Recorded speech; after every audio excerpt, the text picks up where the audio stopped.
This will be short.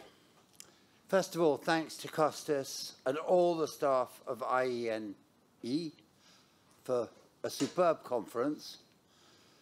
Thanks to the electricians at the back who've kept us in connection with the online, to the translators, and to all the staff who have put in such a magnificent effort over the last 2 days. What's the main conclusion? It came from the ambassadors panel at the beginning, what we wanted: access to uninterrupted, reliable and affordable energy, to which you can add immediately one other element in that: storage. Then you have to start thinking about how do we go about this? Well, we discussed things like the strategic importance of the East Med. We discussed the Caspian a little bit. But we also, as well as looking at the suppliers, what about the strategic importance of Southeast Europe itself as a market? And then there's the whole question of, we looked through the country reports, and what did we learn? Yes, a massive amount about the expansion of LNG projects, 5 in Greece, a similar number in Turkey, but also small-scale modular for nuclear in Romania.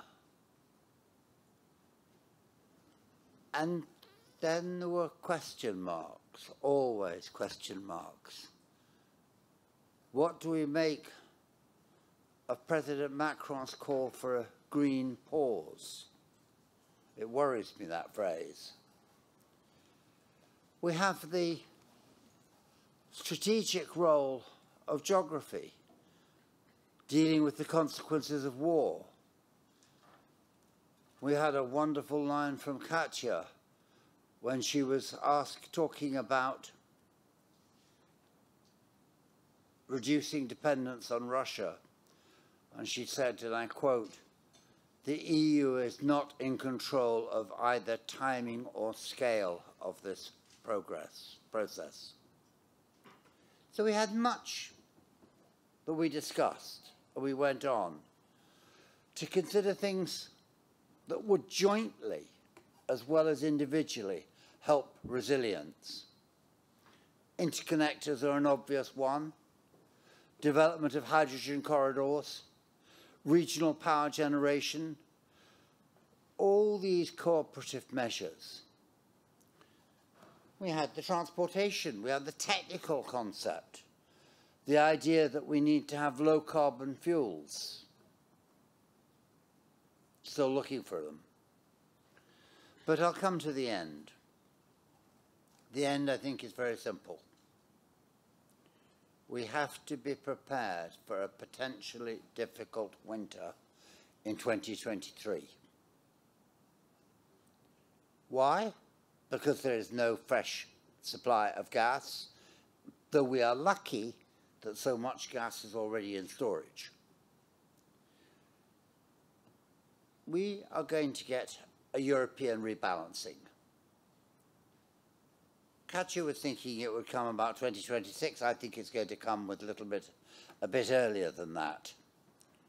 But even then, as we heard time and again, gas in particular will retain its importance. It is not necessarily just a transition fuel.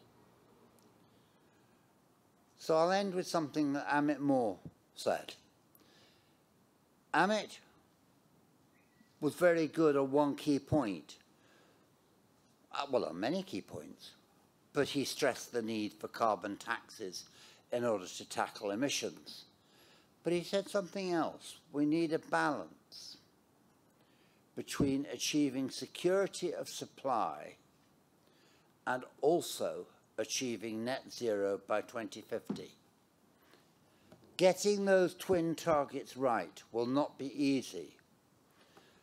But I have a feeling that one of the paradoxical consequences of Mr. Putin's invasion of Ukraine is that it has actually accelerated the process so that we're not talking of energy transition anymore, but of a far more rapid energy transformation. I think the invasion of Ukraine has really brought forward the development of a renewables-based energy economy in much of Europe, and I know of nowhere that needs it more than Southeast Europe. Thank you.